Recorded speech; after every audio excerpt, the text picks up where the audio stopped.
After mother's passing, I became the only first daughter under the matriarch's care. By virtue of my status, I became the matriarch of the Jiangnan governor's mansion. Husband and wife lived in perfect harmony, enjoying a lifetime of glory, with filial children and grandchildren, ensuring a life free from worries. After my death, Shao Kai personally kept vigil over my spirit for 3 days. His final words to me before the spirit altar were, "In this life, my duty as a husband is fulfilled. I only hope we never meet again in the next. Reborn into this life, I shall fulfill his wish for him." At this moment is the rainy season in Jiangnan. I did not hold an umbrella, leaning against the shore, watching the figures struggling desperately in the distant water, without making any move. Moments later, an umbrella quietly opened above me. It was Mama Chin, who serves by mother's side. I thought, given your lifelong affection for Shao Kai since childhood,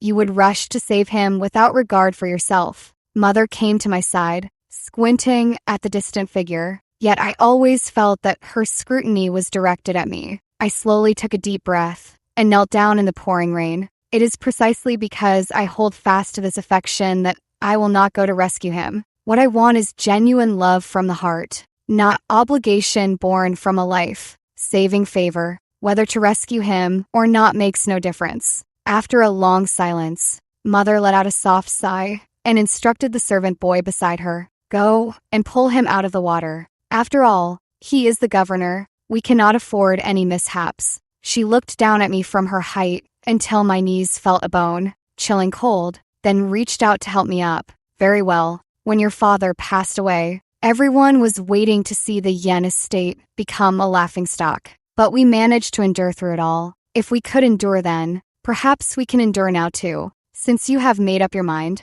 I am not one who would trade my daughter's happiness for favors and honors." My heart stirred slightly, and I knelt down once more. "Thank you for your understanding, Mother. I always believed that the sincerity between Shao Kai and me outweighed any sense of obligation. Yet I never imagined that his wish in our previous life was actually to never meet again in our future lives. Then in this life, I shall grant him his wish." The heavy rain that had been falling for several days finally showed signs of stopping. I heard the lotus flowers were exceptionally beautiful, so I accepted the invitation and boarded the flower boat to drift on the lake. As the two boats bumped against each other, I was jolted in the cabin, spilling the plum wine in my hand. The young maid panicked. "The governor has jumped onto our boat," saying, "He wants to see the young lady." No sooner had she spoken than Shao Kai lifted the curtain and stepped into the cabin. Though always elegant, his movements now carried a hint of anger. His handsome brows furrowed, his voice as cold and clear as ever. "I wasn't mistaken that day. It was you standing on the shore. You know, I've never been a good swimmer since childhood. So why did you stand by and watch me struggle without helping? Anya Yen, just because I rejected the embroidered scarf you sent to my residence, you could watch me die without lifting a finger?" The accusation and disappointment in his eyes pierced through my soul like sharp swords. No matter how many times we start over, he always seems to wound me with such ease. I avoided his gaze, lowered my head, and smiled faintly. "You misunderstand. Sir, that day, I was unwell and truly couldn't enter the water." His eyes immediately filled with overwhelming scorn. "Feeling unwell when bandits stormed the city back then, you threw yourself in front of me without regard for your own life, taking a blade for me. You used that life, saving favor to pressure my father into arranging our betrothal. Now that you lack opportunities to repeat your old tricks, would you really let such a perfect chance slip by? I patrol the embankment daily, and accidents never occur. Yet that particular day, just when I was alone, a child suddenly ran out and knocked me into the water. Anya Yen, isn't this something you deliberately orchestrated to create an opportunity? And now you pretend to act this way. Do you think it will make me think more highly of you?" Hearing his malicious speculation laid bare, my heart felt as if it had been torn into countless pieces. No wonder in my previous life, when I risked my life to save him, his gaze held nothing but malice and disappointment. So all of this, in his eyes, was merely a scheme I devised to force him into marrying me.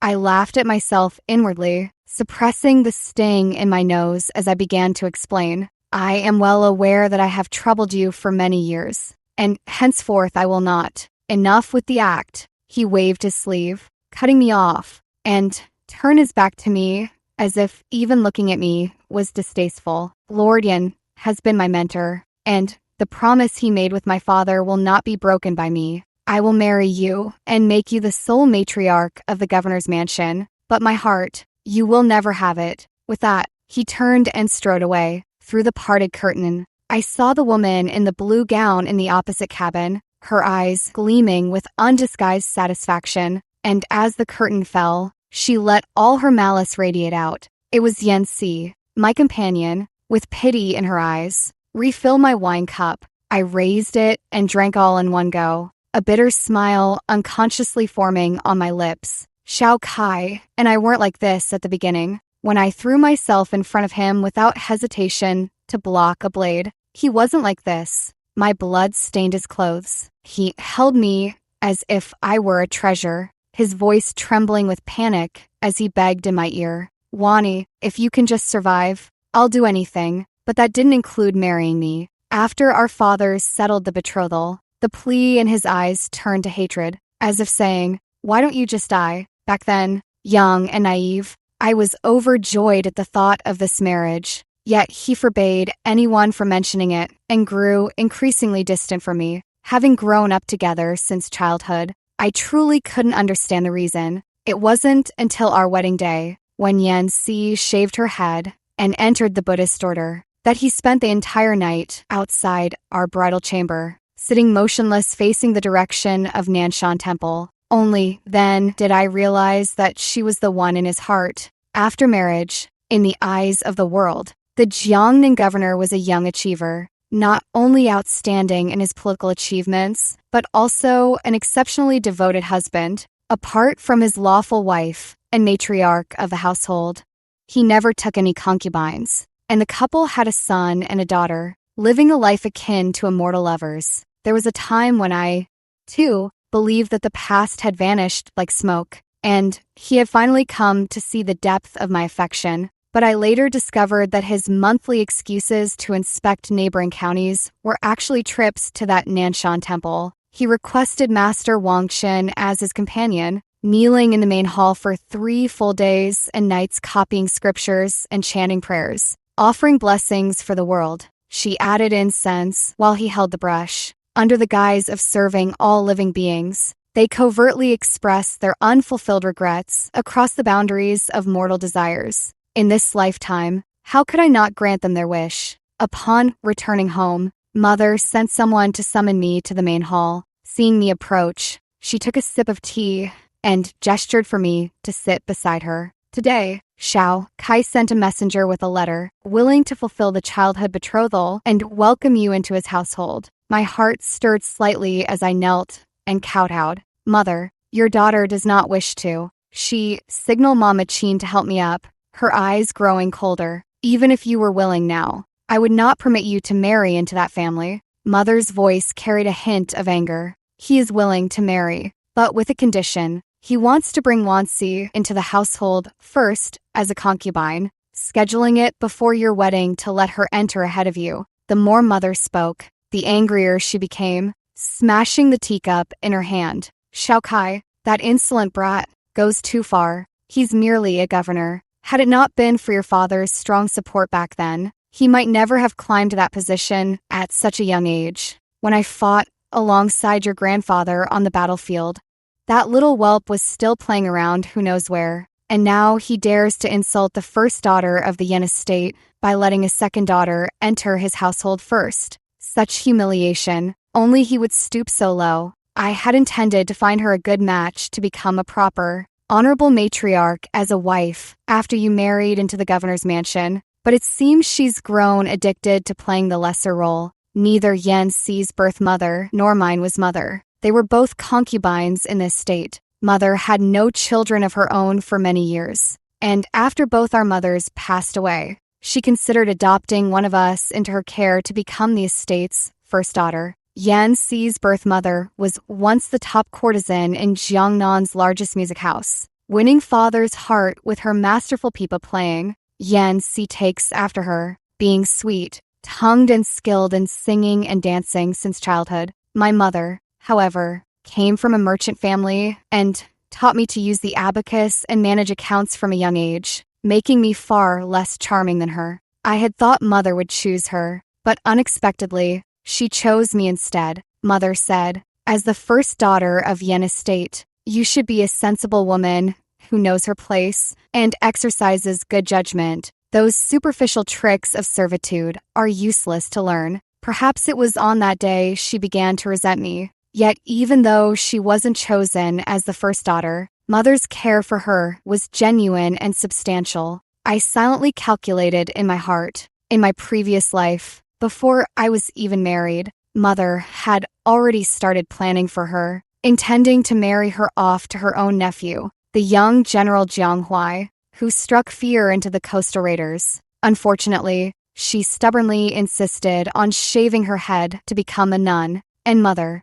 unable to persuade her, eventually let her have her way. A decision began to form in my mind. I've heard that General Jiang Huai, mother's nephew, will be arriving in Jiangnan City next month. I wonder if I might have the honor of meeting the general. In this life, I no longer wish to be confined forever to this corner of Jiangnan. I want to see the wider world. Mother was taken aback for a moment, then burst into laughter. She walked up to me and patted my shoulder. My judgment is never wrong. You are even more insightful than I imagined. If both parties are willing and content to remain within the confines of a single courtyard, that is one choice. But if one persists in such a situation unilaterally, it is sheer foolishness. Yenner, you have chosen a broader horizon. Mother's eyes grew slightly red. Yes, she too had once been an eagle soaring in the sky, unwilling to yield. But for love, she chose to perch on a branch.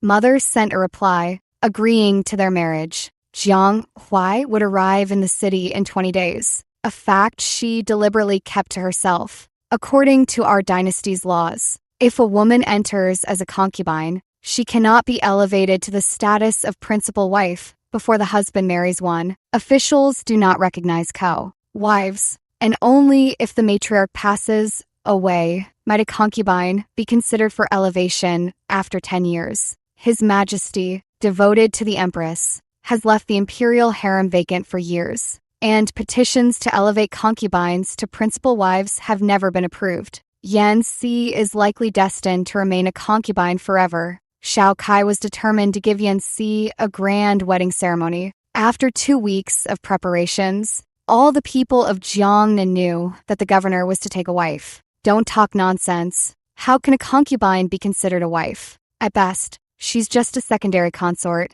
For the governor to welcome a concubine before marrying his official wife. Isn't this a slap in the face to Miss Yen? I heard that Mr. Yen once risked his life to secure the governor's position. If he knew his only first daughter was being humiliated like this, he'd probably be turning in his grave. Shao Kai, riding high on his horse, was in high spirits, dressed in wedding robes, and accepting congratulations from the townspeople. Hearing these discussions, his face darkened involuntarily. In his eyes, this was just another way of leveraging past favors for gain. This anger persisted all the way to the Yen estate. It was only upon seeing Yan Xi in her wedding dress that his expression softened slightly. By custom, only the principal wife could wear bright red wedding robes. But Shao Kai had arranged everything, and the entire estate was adorned in vibrant red decorations. He treated her with the rights befitting the welcoming of a principal wife. Upon learning of this, mother sneered coldly but did not intervene. Only she was absent from the hall when the newlyweds paid respects to their elders. I stepped in to ease the situation. Mother is unwell today and cannot be present, so I am here to see my half-sister off on her wedding day. May the two of you live in harmony and eternal joy. The matriarch not showing up is truly a joke. Shao Kai nearly gritted his teeth to dust, convinced that I had meddled, and his gaze toward me was filled with uncontrollable fury. As if venting his anger, he held Yan Xi even tighter. Defiantly, He stared straight at me. I ignored his glare and raised my hand to have someone present the dowry mother had given her. This pair of silver bracelets is from Mother, hoping you will learn propriety and etiquette in the future. Mother wore jade bracelets all her life, yet they are now on my wrist. The onlookers couldn't help but scoff at the shabby silver bracelets, and the remark about learning propriety struck a harsh blow to both of their faces. Their hands, seemingly inseparable in intimacy, were gripping each other so tightly they nearly crushed one another. Mother knew exactly how to strike at the heart. Until all the guests had departed, Mother never made an appearance. Xiao Kai stormed up to me, looking as if he wanted to skin me alive. Anya Yen, what a vicious scheme you've devised. Seer's wedding had no matriarch to see her off, and even the gift was just a pair of ordinary silver bracelets. Do you want everyone to know she's merely the second daughter of the Yen estate? If you hadn't schemed to make Lady Yen choose you that day, the position of first daughter should have been Seer's. We wouldn't have had to. I looked up at him. Had to what? Had to reluctantly reserve the position of wife for me, or had to let the one he cherished most suffer such humiliation. Clearly, he could have firmly rejected me and married Yen Si as his wife. At most, Mother would have been angry for a few days and might not have disagreed. Yet, he clung to an empty reputation, unwilling to openly break his promise and be labeled as faithless by the world. He channeled all his resentment and cowardice into tormenting me instead. Only, I refused to acknowledge his cowardice. He was silenced by my retort and swallowed his words. If you truly care for her, you could give the position of principal wife to my half-sister. I'm sure Mother would value that more. Furious, his gaze toward me grew increasingly dark and brooding. Fine, very well. Since it has come to this, there's no need for any pretense of affection. So, what if you'll be the principal wife? I want you to know, I will never hold you in my heart. With that, he turned and stormed off in a huff. Yen Si, who should have been in the wedding sedan, emerged from the shadows. My lord, you've hurt my sister's feelings again because of me. She leaned close to my ear and giggled softly as she spoke. A life of prayer is far too bitter. Sister, you must experience this feeling for yourself. Before I could process the fact that she had also been reborn, she grabbed my hand and forcefully pushed me backward. With a sharp cry from her, I tumbled into the lotus pond. Xiao Kai, who had turned back, was stunned speechless at the sight. Yen Si, rescued from the water, leaned weakly in Xiao Kai's embrace, looking pitiful and delicate. You, don't be angry. Sister has been fond of you since childhood. I understand her heart is troubled. Xiao Kai seemed almost ready to tear me apart. Anya Yen, how vicious you've become. If anything happens to Seer, I will make you pay 100-fold. It seemed he was convinced it was me. Yen Si weakly tugged at his sleeve. Don't blame sister. If punishment is needed, just have her pray for me at Nanshan Temple. After all, she is my first sister. Xiao Kai scooped her up in his arms. He glared coldly at me. The first daughter of Yen estate has harmed the governor's mansion's concubine. From now on, she shall kowtow every 3 steps on her way to Nanshan Temple to pray for Seer. He signaled his attendants to forcibly escort me out. Who dares to try? Mother appeared, shielding me behind her. Xiao Kai lost his usual respect, exuding the arrogance of a man in power. Lady Yen, the only reason I still address you with respect is out of consideration for the late Lord Yen. With no one from your family currently serving in court, I certainly have the authority to punish members of the Yen household. The Yen family may not, but my mother's maiden family does. It seemed this possibility had never crossed his mind. Mother, enraged to the extreme, laughed bitterly and exclaimed excellent 3 times in succession.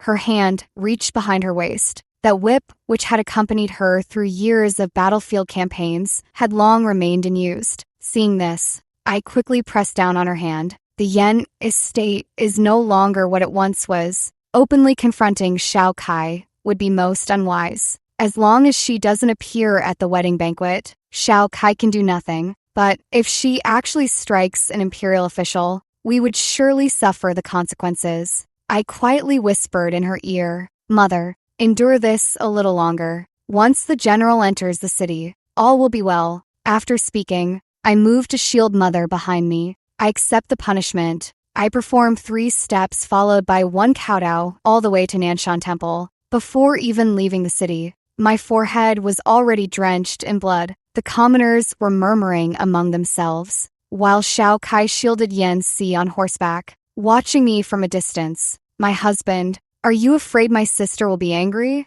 Perhaps we should just forget it." Shao Kai withdrew his gaze from me, his tone indifferent. "If one has done wrong, they must accept punishment. Otherwise, when she marries into my governor's mansion, will my words still carry any authority? Even though she is my future principal wife, she absolutely cannot bully you. She desires me, but cannot have me. She won't throw a tantrum over this matter. Rest assured, it's good to humble her pride a little." By the time I had kowtowed all the way to Nanshan Temple, my face was already covered in blood. Gradually, I lost consciousness and fainted. The 2 guards tasked with watching over me panicked. "What should we do now?" The governor only ordered us to supervise, but didn't say what to do if she fainted. "The prayer ceremony hasn't started yet. Should we drag her inside?" Just as I was sinking into complete darkness, a cold and awkward voice spoke. "Step aside." In a daze,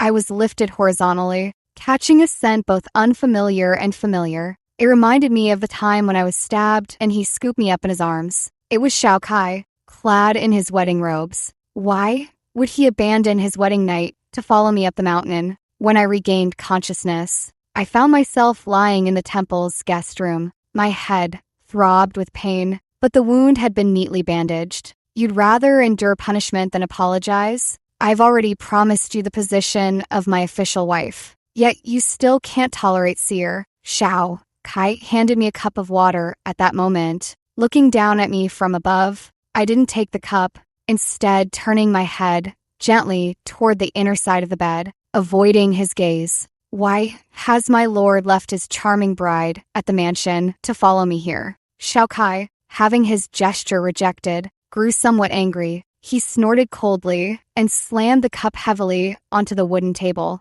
"You staged this bitter flesh scheme just to win my sympathy, didn't you? I've settled Seer in the mansion and came to check on you. Your goal has been achieved." I didn't respond to him, only spoke calmly. "We've known each other since childhood, yet in your heart, I'm nothing but a scheming person who would stop at nothing to seek favor. You've never believed that I never laid a hand on her." Shao Kai froze for a moment, his tone tinged with anger. "Even now, you still try to deny it. I've already come to see you. Why do you stubbornly refuse to admit your wrongdoing? You're just angry that I brought Seer into the mansion before you. How much longer will you keep making unreasonable demands?" I closed my eyes, no longer wishing to argue. My silence, in his eyes, became concession. He softened his tone. "I've already promised you the position of matriarch.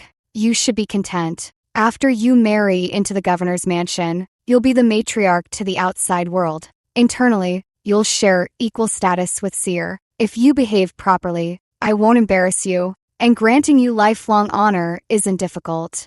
I've always known your feelings for me since childhood, but some things cannot be forced. Had you not bullied Seer, I wouldn't have lost my temper with you. Marrying me was your lifelong wish, and now that I'm granting it, you should be overwhelmed with gratitude. Fulfill your duties as matriarch properly, and treat Seer well. Considering your injuries, I let this punishment slide. On the day you enter our household, close the door and serve Seer a cup of tea. Then we'll consider this matter settled." The more he spoke, the more unreasonable he became. Yet, I didn't even feel the desire to argue. Shao Kai rushed back overnight to comfort Yan Si. Upon hearing that I was injured and had fainted, Mother personally sent someone to bring me back home. She looked at the wound on my head with heartache, her eyes reddening. "This is truly beyond endurance." I soothingly grasped her hand. Mother gave me a gentle smile. "Choir will arrive in Jiangnan tomorrow.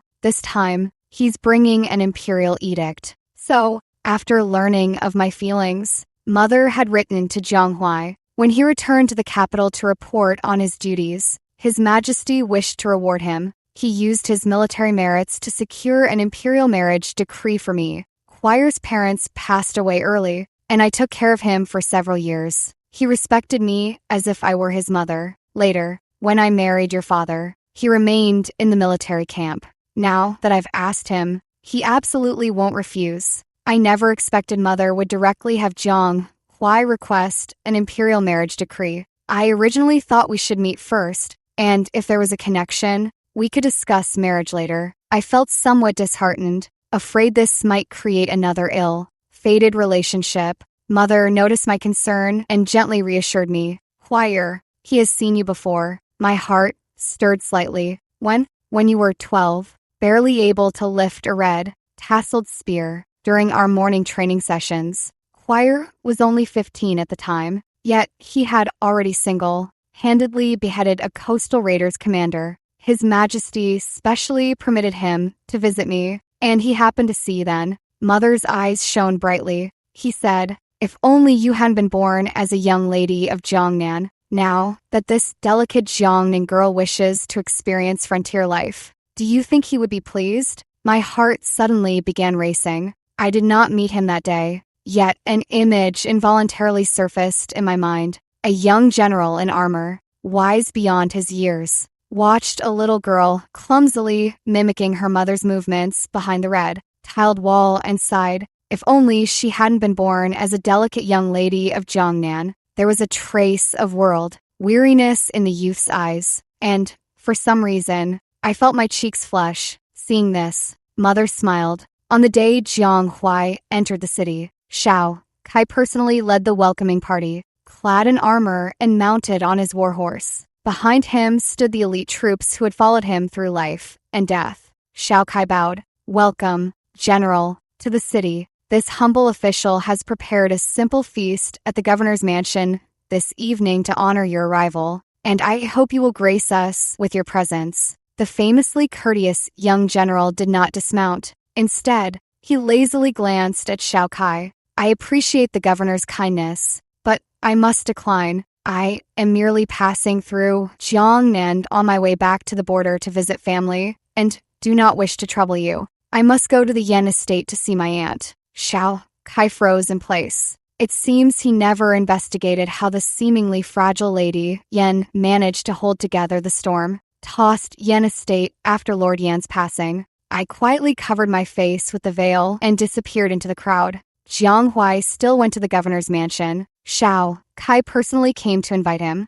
including me and Mother. At the welcome banquet, he filled a wine cup and approached Mother with a bow. "The son-in-law offended you previously, Mother, and begs for your forgiveness." Mother wore a faint, ambiguous smile and did not raise her cup. "Your words are too serious, my lord. You only honor me with this address out of respect for my late husband. Since Seer never enter my chambers, I naturally have no qualification to be called your mother." Shao Kai's expression darkened, but with Jiang Huai present, he could make a scene. He had no choice but to humble himself further. "Mother, you speak too modestly. Once Wani enters my household, you will naturally be my mother." Hearing these words, Yan Si, who was serving nearby, clenched her fists tightly. A fine pot of wine was smashed to pieces on the ground. What a waste. Jiang Huai finally rose to his feet. "My lord must be drunk.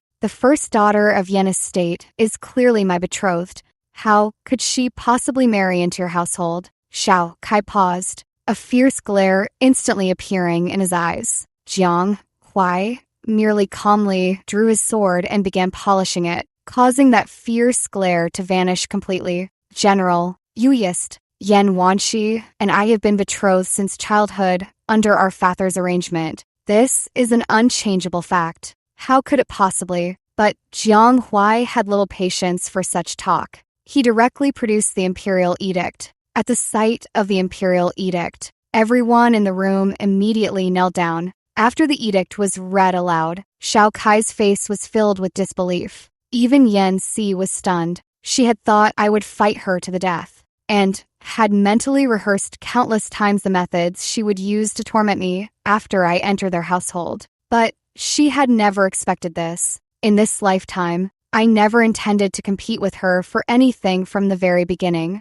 I will not marry Xiao Kai. Jiang Huai first helped mother up and settled her back into her original seat. Then, in front of everyone, he helped me up and cradled my hand in his palm. The young general's gaze was bright and resolute, his burning eyes like a sky full of stars enveloping me, making me unconsciously lower my head. Yet, my hand did not pull away from his grasp. He leaned down close to my ear and whispered in a voice only we two could hear. My aunt said you agreed willingly. Now that the imperial edict has been issued, you cannot go back on your word. I was deeply embarrassed, but the words that escaped my lips were remarkably straightforward. I will never regret it. Jiang Huai smiled, seeing us acting so intimately. Xiao Kai finally snapped out of his shock. He stood up angrily, staring at me in disbelief. Anya Yen, you've betrayed me. How dare you? Despite me, you even dare to forge an imperial edict. I looked at the emotionally agitated Xiao Kai with a complicated expression, suddenly realizing how poor my judgment had been in my previous life. What did I ever love about such an arrogant and self-important man? After returning to the estate, Mother took Jiang Huai aside to her room for a conversation, deliberately avoiding me. As I was about to return to my room, someone blocked my path. It was Xiao Kai. He glared at me coldly. Why has it come to this? I shrugged my shoulders as if innocent. Then, you should ask His Majesty why it has come to this. Furious, he stepped forward to grab me. I retreated several steps, putting distance between us. Now that I have received His Majesty's marriage decree, I hope you will maintain proper decorum. After much hesitation, Xiao Kai remained standing where he was, his face dark with anger.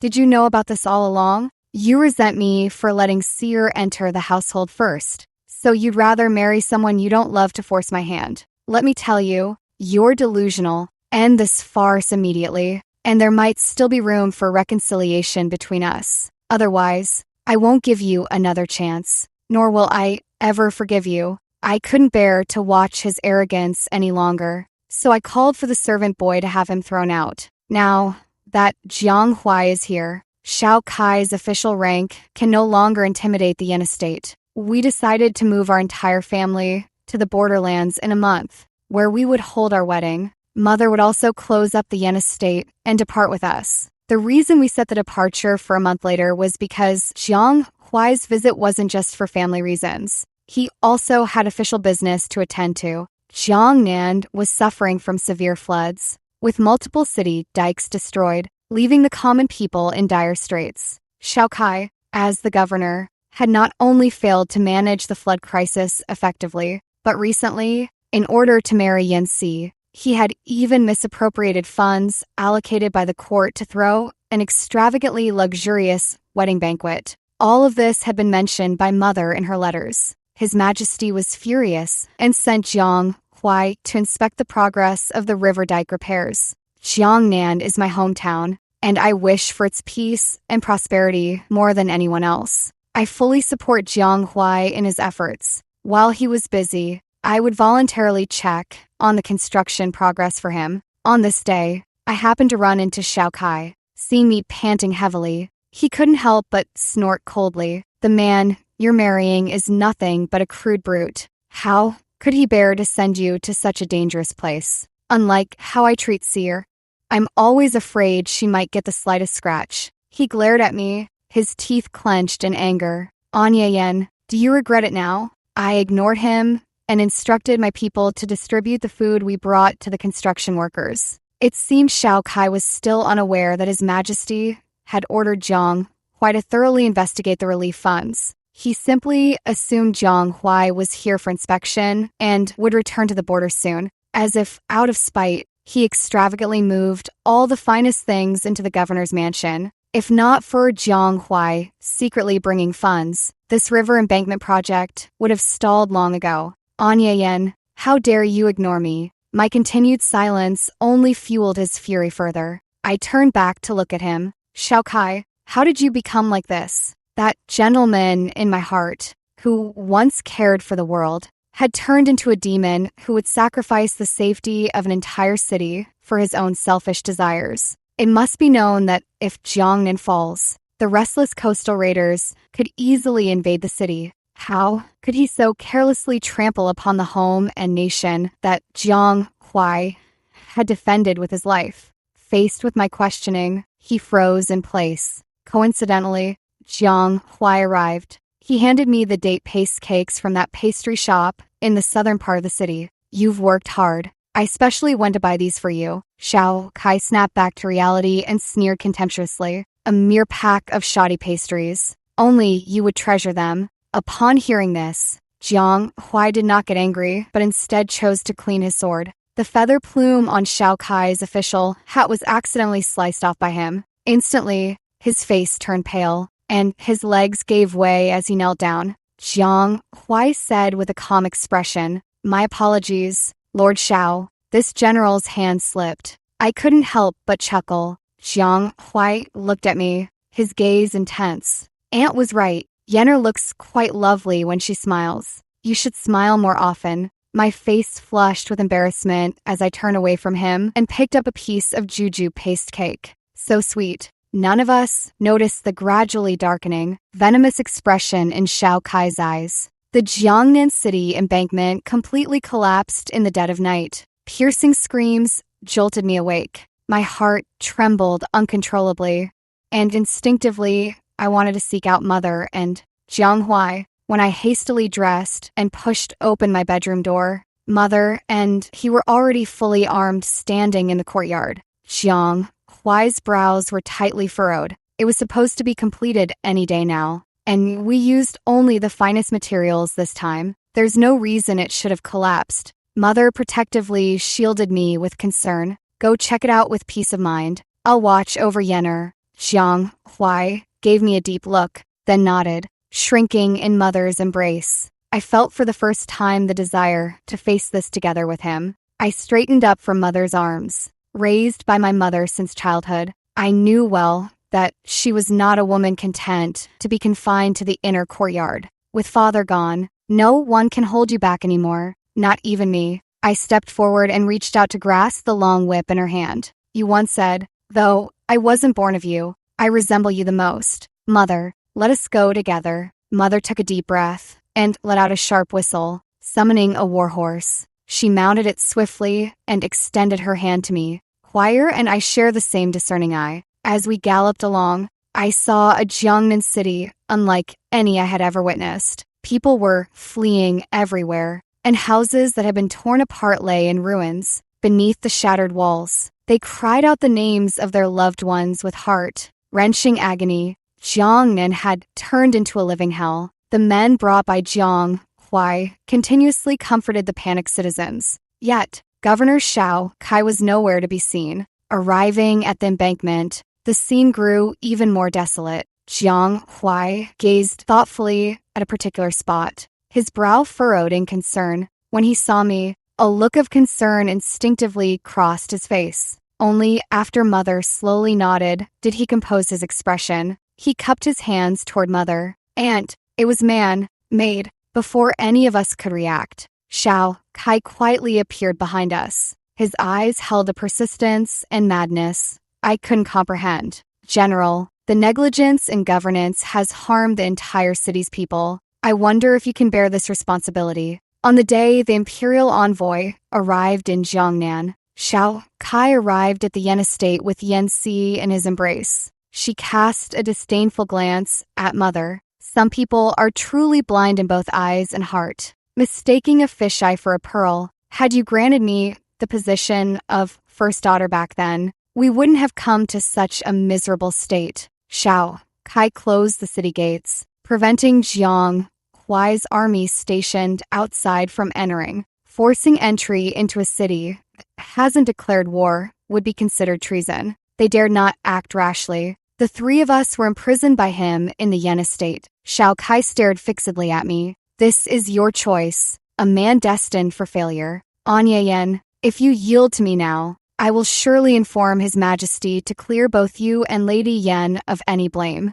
The position of the governor's mansion's rightful wife will still be yours. Upon hearing this, Yan Si's face twisted with resentment, but she quickly concealed it, leaning into Xiao Kai's embrace. I let out a cold laugh, walked over to Zhang Huai, and took his hand. Mother, not one to indulge them, drew her long whip and lashed out. Both of them were struck squarely. Yan Si clutched her wound, her face contorted as she tried to lunge forward, but Xiao Kai held her back firmly. Lady Yan, why must you go this far? Wouldn't it be better to peacefully be my mother? In law, a messenger arrived, announcing that the envoy from the capital would reach the Yan estate shortly. Xiao Kai's eyes filled with urgency. Anya, come here quickly. As long as you come, I won't hold any past grievances against you. Why must you do this? The three of us stood aside, none of us making a move. When the envoy arrived at the Yan estate, Xiao Kai shook his head helplessly. All of this is what you brought upon yourselves. He knelt before the envoy. Zhang Huai's failures in governance should naturally be dealt with by the court. As for Lady Yan, being his aunt, it's unclear whether there were any other dealings between them. However, Anya Yan was once betrothed to me, so I begged the envoy to show mercy and allow me to take her under my care. The envoy chuckled lightly and ordered his men to surround us completely. Xiao Kai rose calmly, his gaze toward me full of confidence and control, but he hadn't anticipated that the person the court intended to apprehend, from beginning to end, was him. What is the meaning of this? Is there some mistake? The one who should be punished is Zhang Huai. The envoy smiled contemptuously. Lord Xiao, do you truly believe His Majesty is blind and foolish? Did you really think you had concealed your embezzlement of disaster relief funds so well? Or did you assume that since His Majesty sent the general, there would be no contingency plans? Should I bring forth all the petty scoundrels you bribed that day to recount in detail how you instructed them to breach the dams, flooding and harming the people of Jiangnan? Yan Si sensed the situation was turning against her and was about to flee. The envoy drew his sword and pierced straight through her chest. Yan's slanderous words misled Lord Xiao. Allowing her to keep her body intact is already a display of His Majesty's boundless mercy. Before Yan Si could even react, she collapsed to the ground, writhing in her death throes. I must start over again. I watched her without a flicker of emotion. She would not get another chance at life. Xiao Kai was utterly terrified. If not for being restrained, he would have likely collapsed into a heap on the ground. My lord, please see clearly. I was misled by slander and acted foolishly in a moment of confusion. Please investigate thoroughly. My lord, the envoy sneered coldly. Save those words, Lord Xiao. You can explain them to His Majesty. The envoy approached Zhang Huai, his demeanor shifting entirely. General, you have suffered unjustly. Zhang Huai walked over to me and said it was of no consequence. On the day Xiao Kai was escorted back to the capital, he clamored to see me. I was busy comforting the disaster-stricken people and had no time to deal with him. I heard that His Majesty had long noticed the issues in Jiangnan. This time, Xiao Kai won't survive 2 days in the capital. We did not return to our border garrison as scheduled but stayed in Jiangnan for post-disaster reconstruction. It wasn't until the following spring, when the new governor arrived in Jiangnan, that we, having accomplished our mission, withdrew. On the day of departure, Mother rode her horse wildly at the forefront. My riding skills were still not very proficient, so Zhang Huai simply shared a horse with me. He shielded me in front of him, his tone carrying a hint of laughter. Once we reach the border, there's truly no turning back. I leaned back slowly. I will never regret it. Zhang Huai spurred his horse to catch up with Mother. I gripped the reins tightly, feeling the beat of his heart against my back. No regrets and no resentment.